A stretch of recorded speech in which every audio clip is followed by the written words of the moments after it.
दोस्तों, ये कहानी बहुत ही मजेदार है। दोस्तों, इस कहानी को ध्यान से सुनिए और समझिए।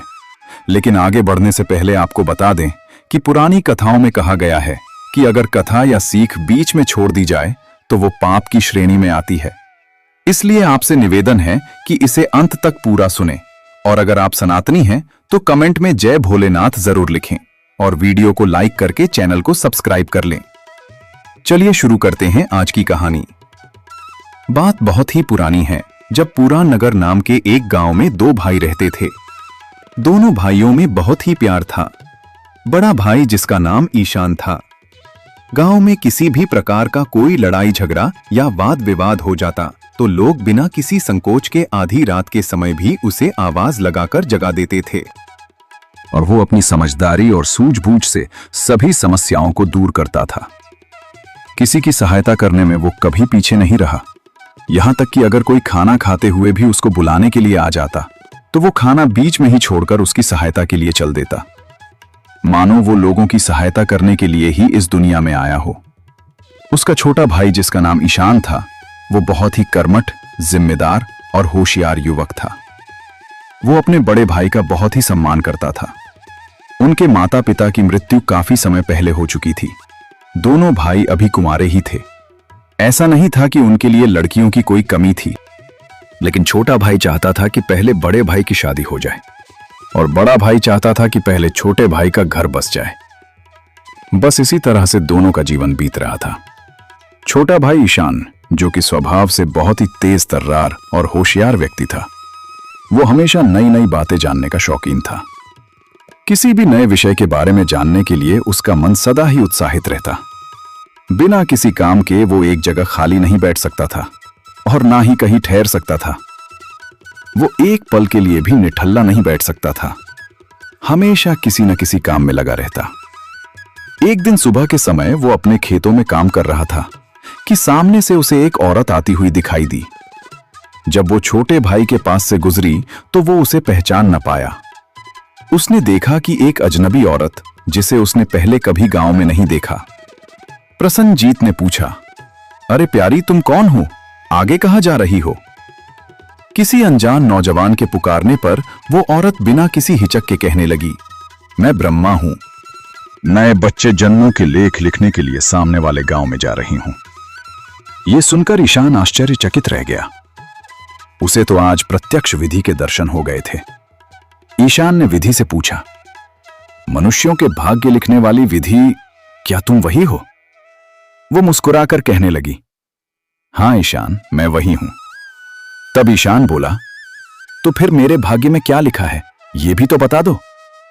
विधि कहने लगी, ईशान, तुम्हारा भाग्य मैंने नहीं बल्कि विधाता ने लिखा है, जो कि धरती के छोर पर समुद्र के किनारे पर रहता है। तुम्हारा भाग्य वही बताएंगे और तुम में इतनी हिम्मत है कि तुम अपने भाग्य का पता लगा सको तो चले जाओ और अपने भाग्य का पता लगा लो। छोटा भाई ईशान मुस्कुराने लगा और कहने लगा, हिम्मत तो मुझ में बहुत है और मैं अपना भाग्य पता लगाकर ही रहूंगा। इसके बाद वो औरत वहां से चली गई। ईशान अपने बड़े भाई विक्रम के पास पहुंचा और उसने उसे सारी बात बताई और विधाता के पास जाने की अनुमति मांगी। बड़े भाई ने कहा, मना करने जैसा तो तुमने आज तक कोई काम नहीं किया। अगर तुम्हारी यही इच्छा है तो तुम अवश्य जाओ। जब तक तू घर वापस नहीं लौटता, घर के सारे काम की जिम्मेदारी मेरी है। अगर तेरी खुशी इसी में है तो तू जा और अपने भाग्य का पता लगा। मैं यहां पर कोई कमी नहीं रहने दूंगा। अपने भाई के मुंह से ऐसी बातें सुनकर मानो छोटे भाई के पंख लग गए हों। उसके पैरों में बल आ गया और उसने सोचा, मन में अगर इच्छा हो तो फिर कौन सा काम मुश्किल हो सकता है। ईशान ने अपने बड़े भाई का आशीर्वाद लिया और अपने भाग्य को जानने की तलाश में चल दिया। वो विधि द्वारा बताई गई दिशा में आगे बढ़ने लगा। 3-4 दिन तक लगातार चलते रहने के बाद उसे एक भिखारी मिल गया, जो अभी नौजवान ही था, लेकिन वो अपंग था। जिस जगह पर वो बैठा था वहां से एक उंगली भी आगे पीछे नहीं हो सकता था। ईशान ने उसे देखा तो भिखारी पर उसे बहुत ही दया आई। उसने अपनी जेब से एक सिक्का निकाला और भिखारी को दे दिया। भिखारी कहने लगा, भाई, ईश्वर तुम्हारा भला करे। तुम जिस काम के लिए भी जा रहे हो वो तुम्हारा काम अवश्य पूरा होगा। उसकी बात सुनकर ईशान कहने लगा, मैं तो विधाता के पास अपना भाग्य पूछने के लिए जा रहा हूं। यह सुनकर भिखारी बोला, अगर तुम जा ही रहे हो तो साथ ही साथ मेरा भाग्य भी पूछते आना। मैं बरसों से इसी मैदान में चिपका हुआ हूं। इस धरती के सभी जानवर चलते हैं, परंतु मुझसे तो हिला भी नहीं जाता। मैं ही ऐसा अभागा क्यों हूं? मेरे भाग्य पर भला ऐसी कौन सी धूल जमी है?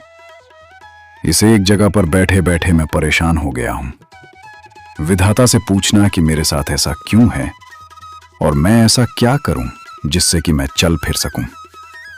देखो भाई, मेरे काम को याद रखना, भूल मत जाना। छोटे भाई ने कहा, मुझे भला इसमें क्या जोर पड़ता है? तुम्हारा यह सवाल मैं अवश्य पूछ कर आऊंगा और लौटते समय तुम्हें बता दूंगा। भिखारी बोला, जीते रहो भाई, भगवान तुम्हें जन्मों तक खुश रखे। और फिर ईशान आगे के रास्ते पर चल दिया।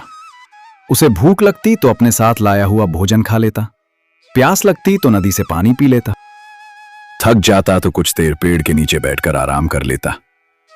इसी तरह से चलते चलते जब वो एक दिन थक गया तो एक पेड़ के नीचे बैठकर आराम करने लगा। वो पेड़ आधा हरा और आधा सूखा हुआ था। ईशान को उस पेड़ के नीचे बैठे हुए अभी कुछ ही देर हुई थी कि उसको नींद की एक झपकी आ गई। तभी अचानक उसे एक आवाज सुनाई दी, अरे मुसाफिर, तुम कौन हो और कहां जा रहे हो? वो आवाज सुनकर ईशान की नींद टूट गई। उसने इधर उधर देखा लेकिन उसे कोई दिखाई नहीं दिया। ईशान को लगा कि शायद ये उसका वहम है, लेकिन अचानक फिर से उसे वही आवाज सुनाई दी। ईशान ने ऊंचे स्वर में कहा, पहले तो तुम जो कोई भी हो मेरे सामने आ जाओ। फिर से एक आवाज आई, भाई मैं ये पेड़ हूं जिसके नीचे बैठकर तुम आराम कर रहे हो। ईशान ने घूमकर पेड़ की तरफ देखा तो पेड़ बोला, घबराओ मत, मैं तो सिर्फ इतना जानना चाहता हूं कि तुम कौन हो और किधर की यात्रा पर निकले हो। ईशान बोला, मैं विधाता के पास अपना भाग्य पूछने के लिए जा रहा हूं। यह सुनकर वो पेड़ खुश हो गया और कहने लगा, तो तुम विधाता के पास जा ही रहे हो तो साथ ही साथ मेरा भाग्य भी उनसे पूछते आना। मैं बरसों से आधा हरा और आधा सूखा हुआ हूं। इसका क्या मतलब है? आधा सूखा हुआ पेड़ बहुत ही बुरा लगता है। विधाता से पूछना कि ऐसा क्यों है और ऐसा क्या हो जिससे कि मैं पूरी तरह से हरा भरा हो जाऊं। अगर भाई तुम विधाता के पास जा ही रहे हो तो मेरा भी ये काम करते आना। तुम्हारा मुझ पर बहुत ही उपकार होगा, इसलिए याद रखकर मेरा भाग्य भी पूछ कर आना। छोटे भाई ने कहा, इसमें भला मेरा क्या जोर लगता है? मैं अवश्य ही पूछ कर आऊंगा और लौटते समय तुम्हें सारी बात बता दूंगा। पेड़ ने कहा, भाई भगवान तुम्हारा जन्मों तक भला करे। पेड़ से आशीर्वाद लेकर ईशान आगे को चल दिया। चलते चलते रास्ते में एक अटपटा सा गांव आया। उस गांव पर पत्थरों की बारिश होती थी। गांव वाले इन पत्थरों के बरसने से काफी परेशान हो चुके थे। जब ईशान गांव के बिल्कुल करीब से गुजरा तो लोगों ने उससे पूछा, भाई इतनी जल्दी जल्दी तुम कहां जा रहे हो? ईशान बोला, मैं तो विधाता के पास अपना भाग्य पूछने के लिए जा रहा हूं। उसकी ये बात सुनकर गांव वाले बहुत ही खुश हुए और कहने लगे, अगर तुम विधाता के पास जा ही रहे हो तो साथ ही साथ हमारा भाग्य भी पूछते आना। ये पूछना कि हमारे गांव पर पत्थर क्यों बरसते हैं, इसका क्या कारण है? बरसते हुए पत्थरों से हम काफी परेशान हो चुके हैं। आखिर हम इन पत्थरों से कितना बचे? विधाता से पूछना कि क्या करने पर ये पत्थर बरसने रुक जाएंगे। अगर तुम विधाता से हमारी परेशानी का हल भी पूछ कर आओगे तो तुम्हारा हम पर बहुत ही उपकार होगा। छोटे भाई ने कहा, इसमें मुझे भला क्या परेशानी हो सकती है, मैं अवश्य ही पूछ कर आऊंगा। गांव वालों ने उसे आशीष दिया, भगवान तुम्हारा भला करे, और फिर ईशान आगे चल दिया। चलते चलते ईशान एक समुद्र के किनारे पर जा पहुंचा, जहां पर उसे एक मगरमच्छ मिल गया। ईशान बचते बचते उसके पास से निकला तो मगरमच्छ ने उसे देख लिया और पूछने लगा, भाई इतने उतावलेपन से तुम कहां जा रहे हो?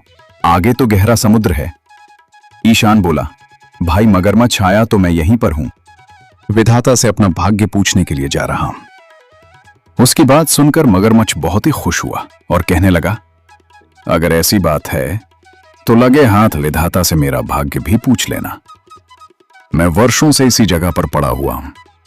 इस जीवन से मैं परेशान हो चुका हूं। आखिरकार जीने की भी तो कोई सीमा होती है। विधाता से पूछना कि जब सारे जानवर मरते हैं तो फिर मैं अमर क्यों हूं, इसका क्या मतलब है? इतने गहरे पानी में पड़े पड़े मैं जीवन की कितनी चाह रखूं। ऐसा क्या हो कि मेरी मौत हो जाए। मैं मगरमच्छ हूं, लेकिन मरने के बाद भी मैं तुम्हारा उपकार नहीं भूलूंगा। छोटे भाई ने कहा, अवश्य भाई, मैं विधाता से यह अवश्य पूछूंगा और लौटते समय तुम्हें सारी बात बता दूंगा। इसके बाद ईशान आगे बढ़ गया। अभी वो कुछ कदम ही आगे बढ़ा था कि अचानक एक बहुत बड़ी मछली समुद्र के किनारे पर आई और कहने लगी, भले मानस, मैंने सुना है कि तुम विधाता के पास जा रहे हो। क्या तुम मेरे भाग्य के बारे में भी विधाता से जान सकते हो? ईशान ने कहा, कहो मछली रानी, तुम्हारा क्या सवाल है? मछली बोली, विधाता से पूछना कि मेरे गले में हमेशा दर्द रहता है, आखिर इसका क्या कारण है? ऐसा क्या ना हो जिससे कि मेरी ये पीड़ा दूर हो जाए। ईशान ने कहा, ठीक है मछली रानी, तुम्हारे इस प्रश्न का उत्तर मैं विधाता से अवश्य पूछ कर आऊंगा और लौटते समय तुम्हें बता दूंगा। चलते चलते आखिरकार छोटा भाई ईशान विधाता के ठिकाने पर जा पहुंचा। धुएं की काली कोठड़ी थी और अंदर नील वर्ण विधाता बैठे हुए थे। छोटे भाई ने प्रणाम किया और विधाता के सामने जाकर खड़ा हो गया। विधाता ने जब एक मनुष्य को आते देखा तो बहुत ही खुश हुए और पूछा कि तुम कौन हो भाई? मेरे पास आने का कष्ट कैसे किया? मेरे पास तो कोई भी नहीं फटकता। ईशान बोला, मैं चंदनपुर गांव से चलकर आपके पास आया हूं ताकि अपना भाग्य जान सकूं। यहां रास्ते में आते हुए मुझे 5 प्राणी मिले और उन्होंने भी अपना भाग्य मुझे आपसे पूछने के लिए कहा है। विधाता बोले, तूने अच्छा किया जो यहां पर आ गया। अब किसी बात का संकोच मत करो। मैं तो भाग्य लिखने का ही काम करता हूं। ये तो तुम्हारी हिम्मत है जो तुम इतने कष्ट उठाकर भी यहां तक पहुंच गए हो, क्योंकि यहां पर आने से भी किसी का भाग्य तो बदलता नहीं। आज वर्षों के बाद किसी मनुष्य से बातचीत हुई है। तुम्हारे यहां आने से मैं बहुत ही खुश हूं। तुम जो भी पूछोगे मैं सारी बातें खुशी खुशी तुम्हें बताऊंगा। छोटे भाई ने कहा, उन 5 प्राणियों ने मुझ पर भरोसा करके मुझे अपना काम सौंपा है। पहले आप उनका भाग्य बता दें। मैं तो खुद चलकर आया हूं, बाद में भी अपना भाग्य पूछ लूंगा। ये बात कहने के बाद ईशान ने मगरमच्छ का सारा समाचार बताया और उसकी मौत का तरीका पूछा। पत्थर बरसने वाले उस अटपटे गांव की पीड़ा बताई और पत्थर बरसने का मतलब पूछा। आधा सूखा हुआ और आधा हरा हुआ पेड़ और उस भिखारी का भाग्य पूछा। मछली रानी की पीड़ा के बारे में पूछा। विधाता ने खुशी खुशी उसके सारे प्रश्नों का उत्तर बता दिया और उनके दुख दूर होने के उपाय भी बता दिए। सबसे अंत में ईशान ने अपने भाग्य की बात पूछी तो विधाता ने मुस्कुराकर कहा, अभी तुम्हारा भाग्य बताने की कोई आवश्यकता नहीं है। इन सब के कष्ट दूर हो जाने के साथ साथ तुम्हारा भाग्य खुद ही तुम्हारे सामने आ जाएगा। अपने गांव तक पहुंचते पहुंचते सारी बातें तुम्हें स्पष्ट हो जाएंगी। और फिर विधाता ने कई तरह के पकवान ईशान को खिलाए। विदा होते समय विधाता ने 25 मोहरें जब ईशान को दी तो उसने लेने से मना कर दिया। विधाता ने हंसते हुए कहा, यह भी तेरे भाग्य का ही हिस्सा है। मैं तेरे भाग्य से परे तुझे कुछ नहीं दे रहा। फिर तुम्हारे मना करने का कोई अर्थ नहीं है। इसके बाद छोटे भाई ने जिद नहीं की और वह 25 सोने की मोहरें उसने विधाता से ले ली। उसने अपनी वापसी की यात्रा शुरू की। चलते चलते वो सबसे पहले मछली रानी के पास पहुंचा जो उसी का इंतजार कर रही थी। उसने मछली रानी को बताया कि तुम्हारे गले में एक हीरे की अंगूठी अटकी हुई है। अगर वो अंगूठी तुम उगल दो तो तुम्हें कष्ट से मुक्ति मिल जाएगी।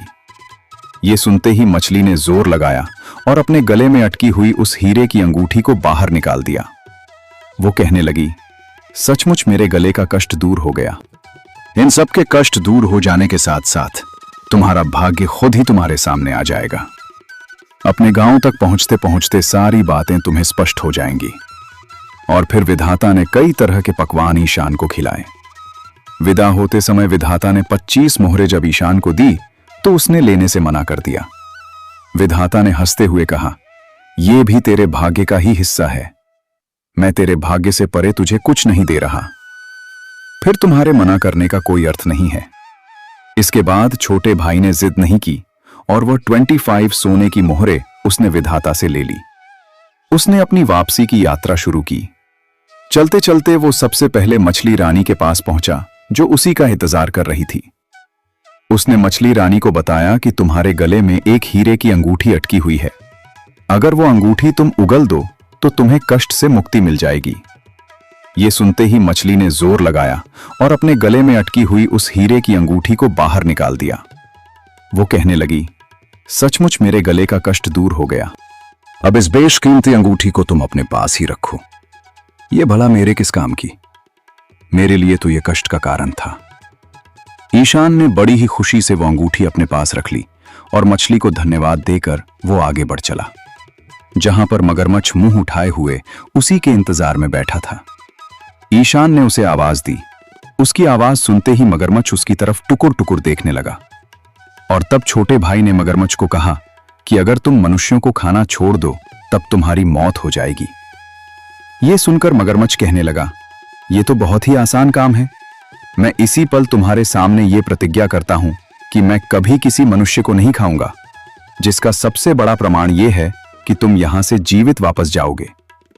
इतना कहते ही मगरमच्छ के प्राण पखेरु उड़ गए। सचमुच ज्यादा जीने से बड़ा और कोई दुख नहीं है। ईशान ने मगरमच्छ का जल में ही अंतिम संस्कार किया और आगे बढ़ गया। चलते चलते वो उस गांव में पहुंचा जहां पर पत्थर बरसने की विचित्र घटना होती थी। गांव के लोग उसी की राह देख रहे थे। गांव के लोगों ने उसे रोका और उत्सुक होकर पूछा कि क्या समाचार लाए हो। ईशान हंसकर बोला, आपको तो मुझसे भी ज्यादा जल्दी हो रही है, थोड़ी शांति रखिए, मैं सब कुछ बताता हूं। और फिर उसने पत्थर बरसने का मतलब बताया कि उनके गांव में कुंवारी लड़कियां बहुत ही ज्यादा हैं। उनके विवाह किए बगैर पत्थर बरसने बंद नहीं होंगे और ऐसे ही 8 पहर ये कहर टूटता रहेगा। भले आदमियों अपने गांव की कन्याओं को कुंवारी रखने की ये कैसी उल्टी रीत है। ये रीत तोड़ते ही तुम्हारे गांव में पत्थर बरसने बंद हो जाएंगे। तब गांव के लोगों ने कहा, ये रीत तोड़ने के लिए फिर कहां जगह जगह भटकते फिरेंगे? आपके मुकाबले का अच्छा वर खोजने पर भी नहीं मिलेगा। और फिर गांव के लोगों ने ईशान के साथ गांव की एक बहुत ही सुंदर और गुणवान कन्या का विवाह करवा दिया। फेरे पड़ते ही पत्थर बरसने बंद हो गए। नम आंखों के साथ गांव वालों ने ईशान और उसकी पत्नी को विदा किया। उस दिन के बाद से उस गांव में कभी पत्थर नहीं बरसे। अपनी पत्नी के साथ चलता चलता ईशान उस आधे सूखे और आधे हरे पेड़ के पास पहुंचा। उसने पेड़ को बताया कि तुम्हारी जड़ों में सोने की मुद्राओं से भरा हुआ एक मटका दबा है। वो मटका बाहर निकालते ही तुम बिल्कुल हरे भरे हो जाओगे। तो पेड़ बोला, बिना एक पल की भी देरी किए वो मटका तुम मेरी जड़ों में से निकाल दो। भला तुमसे ज्यादा सुपात्र मुझे कहां मिलेगा। लेकिन मैं एक सलाह देता हूं कि तुम इस सोने की मुद्राओं से भरे हुए मटके को कहीं पर गाड़ कर मत रखना। गाड़े हुए धन की ऐसी ही दुर्गति होती है। इसे किसी अच्छे और नेक काम में प्रयोग करना। सोने की मुद्राओं से भरा हुआ वो मटका बाहर निकालते ही पेड़ हरा भरा हो गया। पेड़ ने वो मटका ईशान को दे दिया और साथ ही उसे ढेरों आशीर्वाद भी दिया कि दूधो नहाओ और पूतो फलो। ईशान अपनी पत्नी और उस मटके को उठाए हुए आगे बढ़ चला। तो रास्ते में बैठा हुआ उसे वो भिखारी मिल गया। उसके पूछने पर ईशान ने बताया कि भाई तुम नौजवान हो। विधाता ने बताया है कि भिक्षा मांगकर खाने का अधिकार सिर्फ ईश्वर की भक्ति करने वाले साधु संतों को ही है, परंतु तुम्हारे जैसे सांसारिक आदमी को मेहनत की कमाई करके खाना चाहिए। और फिर तुम तो बचपन से ही इसी तरह से भिक्षा मांगकर खा रहे हो। अगर तुम आज से ही ये प्रतिज्ञा कर लो कि कभी भीख मांगकर नहीं खाओगे बल्कि मेहनत करके अपना पेट पालोगे तो तुम्हें अपने कष्ट से मुक्ति मिल जाएगी। भिखारी बोला, अगर ऐसी बात है तो मैं कसम खाता हूं कि आज के बाद कभी भीख नहीं मांगूंगा। लेकिन मुझ जैसे नाकारा आदमी को भला नौकरी पर कौन रखेगा? ईशान बोला, इसमें कौन सी बड़ी बात है, चलो आज से तुम मेरे खेतों में काम करना। इतना कहकर ईशान ने उसकी तरफ हाथ बढ़ाया। भिखारी बोला, तो ठीक है, आज से मैं भी वचन देता हूं कि पूरी मेहनत और ईमानदारी के साथ कमाई हुई रोटी ही खाऊंगा। इतना कहकर उसने ईशान का हाथ थाम लिया। चलते चलते वो उस गांव में पहुंचा जहां पर पत्थर बरसने की विचित्र घटना होती थी। गांव के लोग उसी की राह देख रहे थे। गांव के लोगों ने उसे रोका और उत्सुक होकर पूछा कि क्या समाचार लाए हो। ईशान हंसकर बोला, आपको तो मुझसे भी ज्यादा जल्दी हो रही है, थोड़ी शांति रखिए, मैं सब कुछ बताता हूं। और फिर उसने पत्थर बरसने का मतलब बताया कि उनके गांव में कुंवारी लड़कियां बहुत ही ज्यादा हैं। उनके विवाह किए बगैर पत्थर बरसने बंद नहीं होंगे और ऐसे ही आठों पहर ये कहर टूटता रहेगा। भले आदमियों, अपने गांव की कन्याओं को कुंवारी रखने की ये कैसी उल्टी रीत है। ये रीत तोड़ते ही तुम्हारे गांव में पत्थर बरसने बंद हो जाएंगे। तब गांव के लोगों ने कहा, ये रीत तोड़ने के लिए फिर कहां जगह जगह भटकते फिरेंगे, आपके मुकाबले का अच्छा वर खोजने पर भी नहीं मिलेगा। और फिर गांव के लोगों ने ईशान के साथ गांव की एक बहुत ही सुंदर और गुणवान कन्या का विवाह करवा दिया। फेरे पड़ते ही पत्थर बरसने बंद हो गए। नम आंखों के साथ गांव वालों ने ईशान और उसकी पत्नी को विदा किया। उस दिन के बाद से उस गांव में कभी पत्थर नहीं बरसे। अपनी पत्नी के साथ चलता चलता ईशान उस आधे सूखे और आधे हरे पेड़ के पास पहुंचा। उसने पेड़ को बताया कि तुम्हारी जड़ों में सोने की मुद्राओं से भरा हुआ एक मटका दबा है। वो मटका बाहर निकालते ही तुम बिल्कुल हरे भरे हो जाओगे। तो पेड़ बोला, बिना एक पल की भी देरी किए वो मटका तुम मेरी जड़ों में से निकाल दो। भला तुमसे ज्यादा सुपात्र मुझे कहां मिलेगा। लेकिन मैं एक सलाह देता हूं कि तुम इस सोने की मुद्राओं से भरे हुए मटके को कहीं पर गाड़ कर मत रखना। गाड़े हुए धन की ऐसी ही दुर्गति होती है। इसे किसी अच्छे और नेक काम में प्रयोग करना। सोने की मुद्राओं से भरा हुआ वो मटका बाहर निकालते ही पेड़ हरा भरा हो गया। पेड़ ने वो मटका ईशान को दे दिया और साथ ही उसे ढेरों आशीर्वाद भी दिया कि दूधो नहाओ और पूतो फलो। ईशान अपनी पत्नी और उस मटके को उठाए हुए आगे बढ़ चला तो रास्ते में बैठा हुआ उसे वो भिखारी मिल गया। उसके पूछने पर ईशान ने बताया कि भाई, तुम नौजवान हो। विधाता ने बताया है कि भिक्षा मांगकर खाने का अधिकार सिर्फ ईश्वर की भक्ति करने वाले साधु संतों को ही है, परंतु तुम्हारे जैसे सांसारिक आदमी को मेहनत की कमाई करके खाना चाहिए। और फिर तुम तो बचपन से ही इसी तरह से भिक्षा मांगकर खा रहे हो। अगर तुम आज से ही ये प्रतिज्ञा कर लो कि कभी भीख मांगकर नहीं खाओगे बल्कि मेहनत करके अपना पेट पालोगे, तो तुम्हें अपने कष्ट से मुक्ति मिल जाएगी। भिखारी बोला, अगर ऐसी बात है तो मैं कसम खाता हूं कि आज के बाद कभी भीख नहीं मांगूंगा। लेकिन मुझ जैसे नाकारा आदमी को भला नौकरी पर कौन रखेगा। ईशान बोला, इसमें कौन सी बड़ी बात है, चलो आज से तुम मेरे खेतों में काम करना। इतना कहकर ईशान ने उसकी तरफ हाथ बढ़ाया। भिखारी बोला, तो ठीक है, आज से मैं भी वचन देता हूं कि पूरी मेहनत और ईमानदारी के साथ कमाई हुई रोटी ही खाऊंगा। इतना कहकर उसने ईशान का हाथ थाम लिया।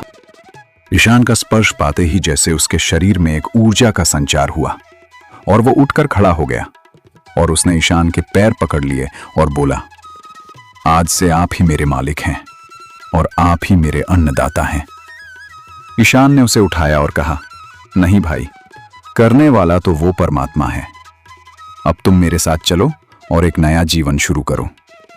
उस भिखारी ने प्रसन्न जीत का सामान उठाया और उसके पीछे से चल दिया।